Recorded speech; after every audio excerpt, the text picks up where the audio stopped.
Hey folks, welcome back to the Portable Gamer, welcome back to American Truck Simulator, and welcome back to, this is our trip from Astoria in the far northwest corner of Oregon down to Ontario, which is on the Idaho line getting down toward Nevada. Nevada? Nevada. Be careful when you're out that way. They really don't like Nevada. It's Nevada, they'll tell you. So we pulled in here to sleep and, well, let's get going. I do this every week. I get to talking before we get to rocking, and that's no good. Right, so that's on, and I think, I'm not going to back up too far because I'll jackknife this thing for sure. So let's just back up a tiny little bit. You know what's weird? I'll tell you what's weird. Yeah, let's just go right back about there. Right about there. Let me tell you what is weird. It's been a hectic week for me for gaming. That's a weird thing to say, isn't it? Hectic gaming? What are you talking about? I don't know, man. It's just been hectic. There's been a lot going on as far as new sims dropping, and there's been, there's been thrills and chills. There's been excitement. It's just been a scene, man. How do we get out of here? Moment. Can we get out that way? Yeah, we sure can. Okay, let's go over here. So yeah, what's been going on? Well, Monday, the 19th, Farm Simulator 2019 dropped. You know, I said a long time ago on this channel, oh, you know what? Check this out. Because we were in like gear 12 and just struggling. I've noticed with these trucks, with the lift axle, oh dear, now I've done it. It's like you sort of need to reset the lift axle when you get in the truck. If you don't, I don't know if it's a question, yeah, I know. I don't know if it's a question of physics or what it is, but you'll get very little, sir? You'll get very little grip until you reset the lift axle. After you do, it's fine, but initially it feels like you're driving on ice. Put that fool on ice. So, Farm Simulator. I made a promise a long time ago when I started the channel that I was going to try to be positive. There's too much negativity in the world, I think. So I always try to be positive. Even when I get kind of serious, talk about things that are of a somewhat philosophical nature, I try to be positive about it. Well, it's very difficult for me to be positive about FS19. I have a very strong opinion about it, and it is not, well, it's not positive. So, getting into the game, well, first off, getting it running, that took a minute, and then, sorting it out, deciding how I felt about it. That took some time, too. So, I've spent some time in it. That's taken up a big chunk of my week, because I guess that was meant to be a big part of the channel. I don't know, hard to say. But anyway, that was exciting. And then on Tuesday, the 20th, a DLC for concentrating, a DLC for Train Sim World dropped. Man, you talk about two ends of the spectrum. And it's great. It's the Long Island Railroad. I did a video for it. It is super, super cool. And you know what's weird about Train Sim World is the whole thing is so chill. I mean, I get the trains, you know, they're pretty stately. They're pretty chill all on their own. But, like, you think trucking is kind of a chill game? Meh. Trains are something else, man. I love them. So, that happened. And then Wednesday was more farm videos. And then yesterday was MotoGP, and I also I'm doing a mini series that I created in Race Room, and the stop that we're at is Macau. I picked it because it's on the Pacific Rim, so it would fit well with my series, but I've never driven at Macau before. It's a nightmare. Oh man, it's like it out Monaco's Monaco. It's just unbelievably tight. There's no visibility. It's very difficult for me to memorize it because it all looks exactly the same. kind of reminds me of Baku on the F1 calendar. It is just crazy. So I'm still practicing Macau. Did not have a good first practice session, so that's going to take a minute before we get that going.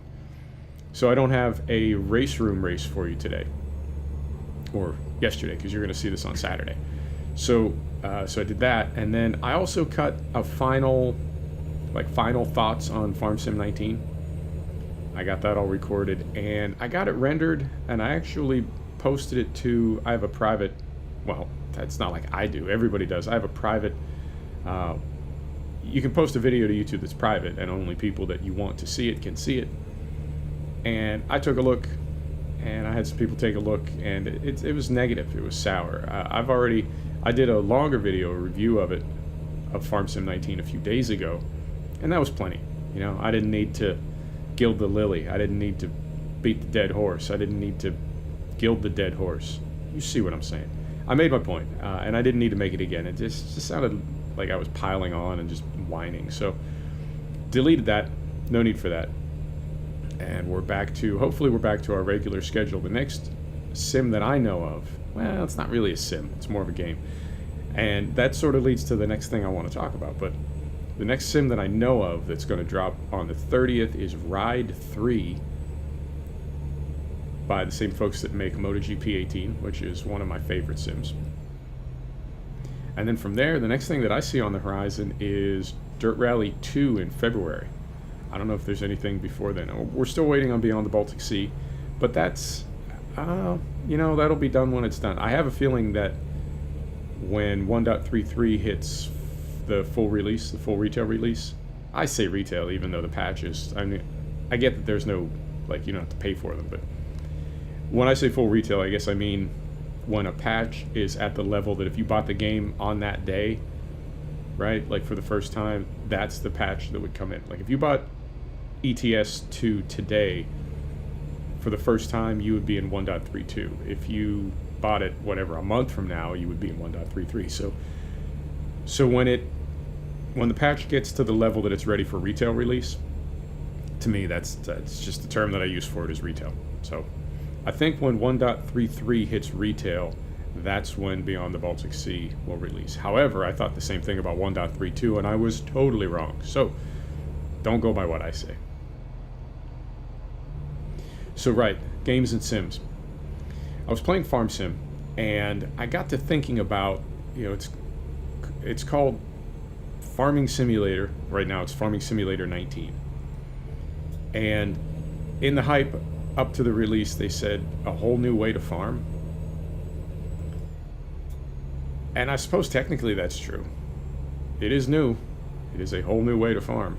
But, didn't really do it for me. And I got to thinking about how the term simulation is used in gaming. And I sort of use the term game and sim interchangeably, but they are different.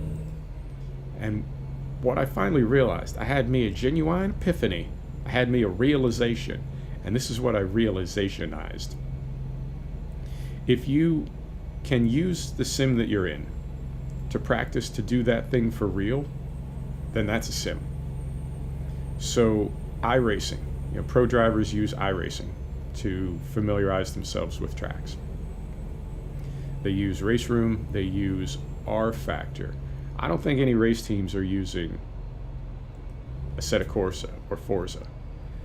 But there are teams that definitely, there's drivers that use iRacing, there's drivers that use R Factor. And I'm sure there's some proprietary ones that regular citizens like us don't have access to. Those are sims, right? Those are simulations. Microsoft Flight Sim back in the day had some modules that you could get, and renting an aircraft, even a little baby one, is pretty expensive. So if you're working on your private pilot's license, anything that you can do to reduce cost, oh man, I gotta jack my scaling or something. I get so much flicker lately. I don't know what the deal is. Let me check my drivers too on my graphics card. Anything that you can do to save money as you're working toward your private pilot's license, good on you. So I know back in the day, Microsoft Flight Sim had some modules that you could use to practice things that you could get experience at on a simulator on your home computer, right? That would save you time because you didn't need to rent an aircraft and go up with an instructor pilot to practice those things. It's not like they're going to let you, solo on a flight sim and then hand you your pilot's license. There are plenty of things that you still need to do in a real aircraft, but there were other things that you could do on Microsoft Flight Sim. And I believe the same is true of X-Plane to this day. And Flight Sim is, I don't know, man, it's weird. It's kind of the bastard child of the simulation genre. It's been passed around and different people buy it and acquire it and license it. But Microsoft Flight Sim in some configuration is still floating around out there. And you can still use it to save some money as you're working toward your pilot's license. Fine. We can call those sims, right? We're in ATS right now. We're driving a big rig. I can drive a stick. I've driven big trucks. I've never driven a truck this big, but I've driven big trucks, right? So I'm not pretending for a minute that because I have plenty of time in ATS. Where are we going here? Well, this is weird. Okay, no, it's all right. I thought we were exiting. We're just going through the twisties. I'm not fooling myself into thinking that because I have plenty of hours in ATS that I could hop in a big rig and go out on a freeway at 75 miles an hour with a 25-ton cargo. I could probably move a big truck around a parking lot, and maybe I could pick it up quickly enough. I gotta swing a little wide for my trailers. Maybe I could pick it up quickly enough. But you see what I'm getting at? Even though this is European Truck Simulator, I'm not actually learning how to drive a truck. When you get into Flight Sim, when you get into some race sims, you are actually learning the things that you need to know to do that, to the point where, and we've seen it on Mythbusters, we've seen it on YouTube videos. Somebody spends a bunch of time in a sim, sometimes with an instructor pilot, sometimes on their own, and then they put them in a real aircraft and see how they do, or they put them in a real race car and see how they do. Not the case with ETS and ATS. Like, I just know that instinctively. I know that just because I've done this, that does not mean I'm capable or qualified to drive a truck. And I guess that would be my cutoff. Like, that's the difference between a sim and a game. And I'm still going to call it European Truck Simulator or American Truck Simulator. I'm not going to suddenly start calling it American Truck Driving Game. No need for that. But you see what I'm getting at. And I think that's, for me, I think that's going to be a way to, I don't want to say avoid the disappointment. I think it's going to be a way for me to evaluate sims differently and sort of modify my expectations. So, and again, this is strictly for the sake of this conversation today. I'm not going to do this in the future. I'd drive myself crazy, but this is not an American Truck Simulator. This is sort of an American truck driving activity simulator. And that definitely applies to Farm Sim because it's not really a farming simulator. It's a farming activity simulator.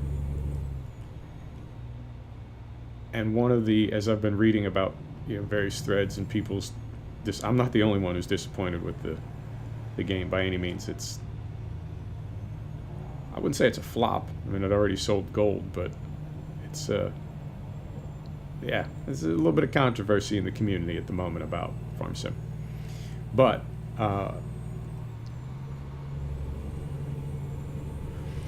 but I also saw it described as farm equipment driving simulator, because that's really what you do. You just drive around, you paint fields in farm equipment. I don't think I'm ever going to get over, because I don't think there's ever going to be a gap in this traffic. Go, buddy, go, go, go.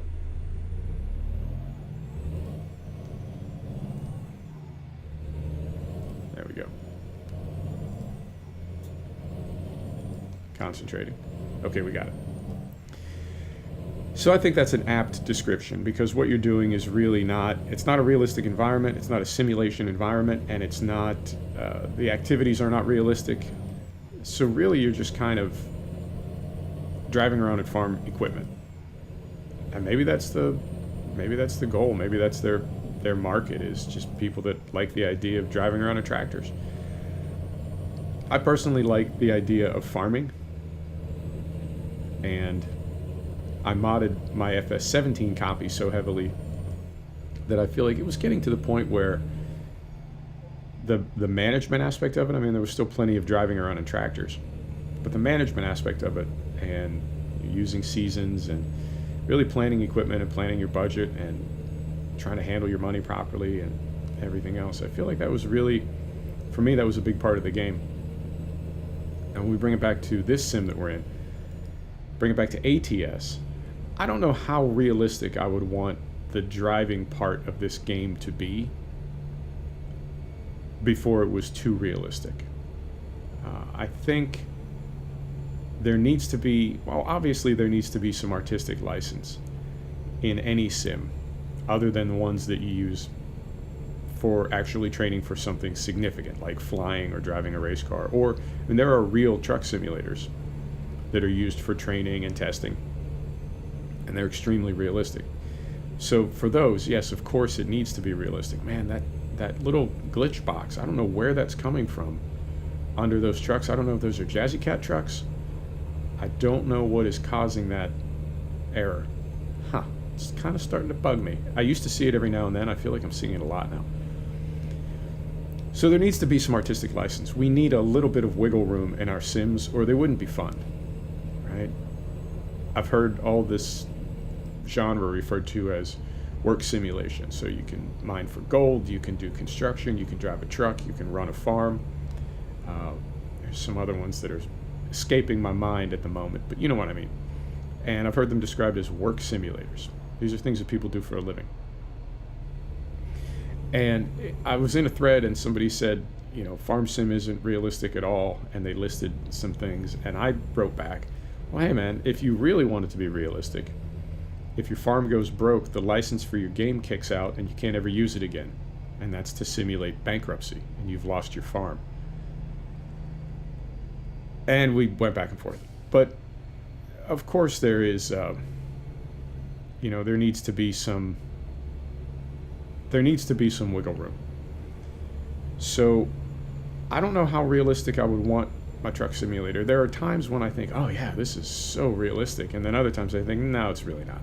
It's really not. It's just a driving game. The physics are not very realistic. Even with the trailer stability, I have it set really to 0, and I haven't flipped a trailer in a couple of years. I bump things periodically, but you know, as far as the physics being accurate, they're not, because I know some of the mistakes that I make and some of the turns that I see too late in real life, I would definitely flip my box at that point. So I guess things like that would be okay. You'd only have to do it a couple times before it really started to keep you on your toes. But at the same time, you know, it is a nice, relaxing sim. So how realistic do we want it? And maybe that's ultimately the rub for farm sim, is that the people who want to play it like I do represent a minority of users. Most people just want to drive around in farm equipment. And again, I'm not being an ass when I say that. Like, I mean that sincerely. If that's what their audience wants to do, then they're not going to make some hyper complex, hyper realistic game that's going to drive away their core audience. So I don't know. The modders will fix it, and then I'm not going to get started on that, because I have a pretty strong opinion about that. So we do that. There we go. Sun will be coming up here shortly. I hope we can get into, where are we going? Ontario? I hope, there's a tractor right there. I hope we can get into Ontario as the sun is coming up, because this ended up being all at night. I'm not always a fan when that happens. I mean, I kind of like it. I personally like driving at night, but I know can make for kind of a muddy video.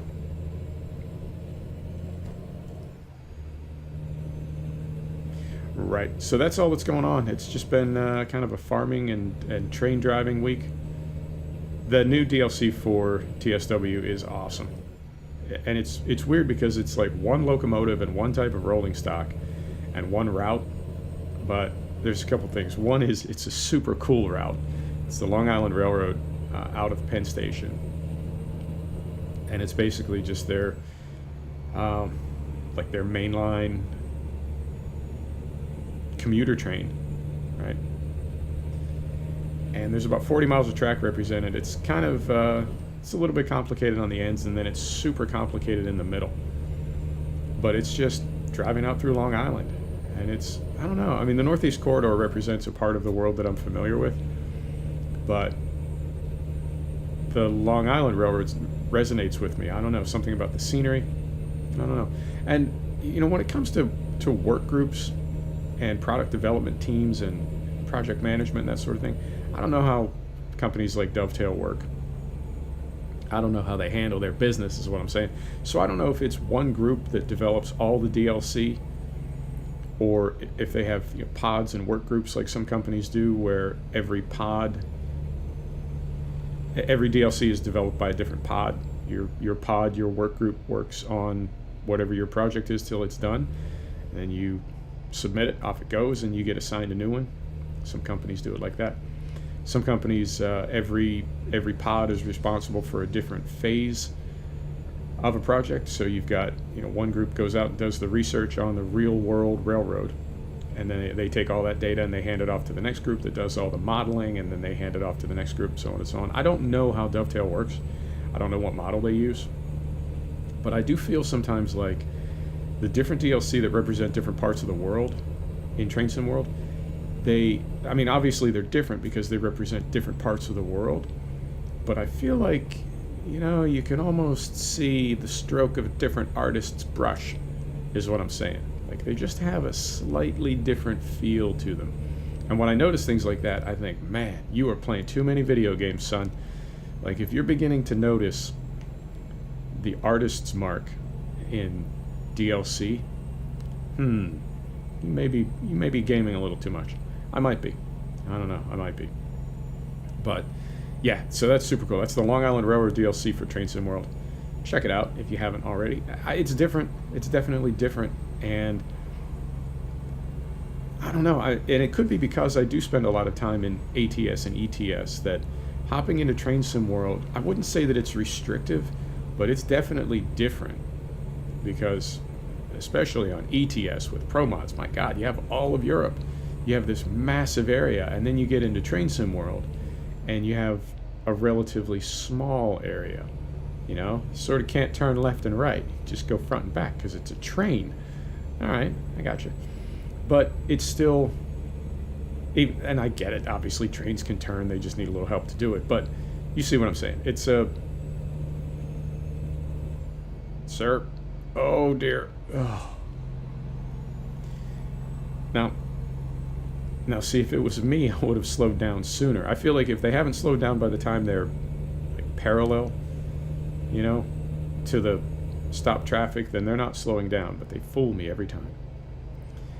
So what I'm saying is, when you look at something like ATS or ETS, there does seem to be this more sort of wide open play area. And when you look at something like a Train Sim World route, it's typically just a long, skinny line. And that always makes me think, oh, well, you know, it's not as open, maybe? You see what I'm getting at. And I always think, this is going to be, you know, it's going to feel restrictive. All I can do is go front to back on this little tube. And that's not the case. There's a ton of depth, and there's also, and this is going to sound ridiculous also. Okay, of course that guy doesn't slow down. Oh, game. Oh, game. So yeah, I get into Train Sim and I think, this is going to be, you know, this will be all right. But there's actually a ton of, I don't know, variety challenges, particularly on commuter routes where you're stopping and starting all the time. So yeah, man, I'm really digging Train Sim World. Although it really is a transition to go from a big world game, or what I think of as a big world game, like ATS, into TSW. I love them both though, in their own way. And yep, I think that's about it. I don't know how far we have to go. I've been really digging driving without the mini map.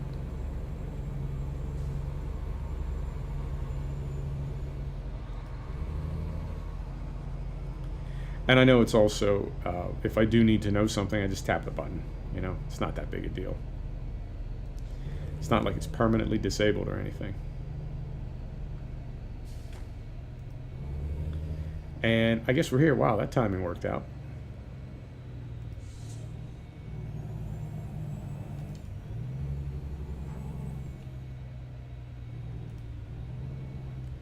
All right. I'm going to blow this stop sign. Gently. Gently. Yeah. Right like that. Okay. So this is just about going to wrap up the Oregon DLC for us. And from here, I want to head... there's a couple routes. They're not... I think we've done all the cities in Oregon. I know we have. But there are a couple long sections of road from here down to California that I haven't been on yet. So we'll take one of those down. Straight here. Okay. We'll take one of those down into California. California or Nevada? Nevada. We'll take one of those down and cross that off our list as well. And then, yeah, that's us done with Oregon. Right on. You know, it's funny how stable this game is compared to ETS. I don't get many crashes in ETS, but I really don't get any crashes in ATS. I think the last crash that I had was like the day that 1.32 dropped. There was a specific section of highway in somewhere. Oh no, I take that back. The day that Oregon dropped, I was getting a crash between Eugene and Portland, but I traced it to a trailer mod of all things. And I'm not sure why. I never did figure out why it was crashing repeatedly, because sometimes you'll have a trailer mod that will cause a crash when a specific trailer spawns, like if you're pulling into a yard or something, and that trailer is often or always represented in that yard, but that there would be a crash at the same mile marker on the same highway every time because of a trailer mod. I never sussed that out. Although the other possibility is it had nothing to do with the trailer mod, and whatever it was causing it just got resolved or never occurred again after I had disabled that trailer mod, strictly by coincidence. So, could be. I'm going with the trailer mod, so regardless, we got it sorted out. But this is, compared to ETS, this is really stable. Granted, I'm running 20% of the mods that I'm running in ETS, but that's on me. Like always, that's on me. Right.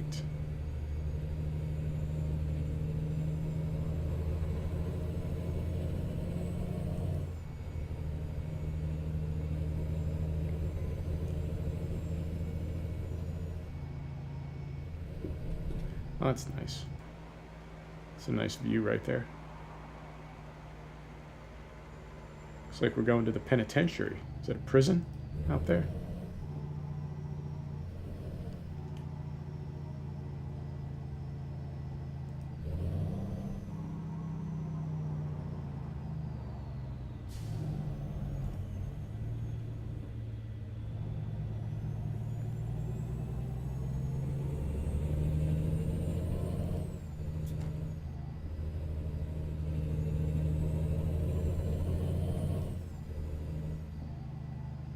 This also may be the last trip in our Volvo for a minute. I swapped a few things around on our Viper 389, and I'm really liking the way it looks.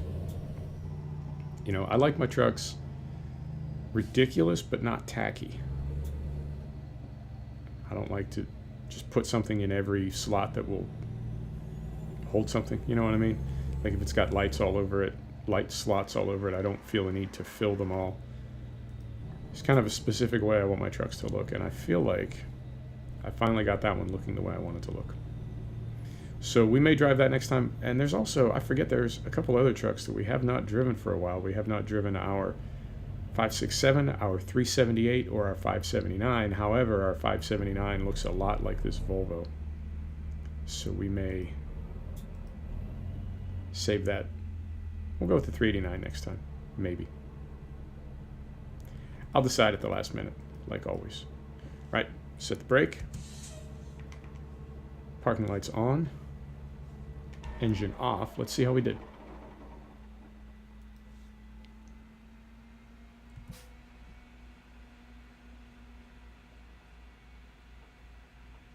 There we go.